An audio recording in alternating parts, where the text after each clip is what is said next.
Joe, how does blockchain work? It's a great question. There are many different versions of blockchain, and I've sort of come up with a story that I use at cocktail parties when people ask me the same question. And what I typically do is I'll take out a dollar bill. Right? You know, your listeners can look at the dollar bill that I've got here now. And what I'll say is, imagine that this dollar bill, the value of this bill, wasn't in this piece of paper with a picture of George Washington. Rather, it was embedded entirely on the code, the serial number that's on the bill. Like the thing when you play poker with bills, that number. Yeah, that's exactly right. Yeah. So you've got this serial number, L272376064T. So imagine if I wanted to transfer this value to Brad.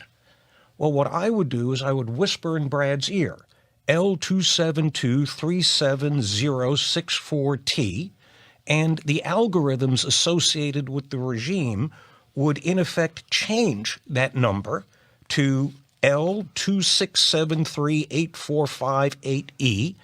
I would then no longer remember that past number. That solves what's called the double spending problem, and the new code would now reside with Brad, who has the new dollar represented exclusively by the code. The code is the value. Somebody steals that code, you lose the value.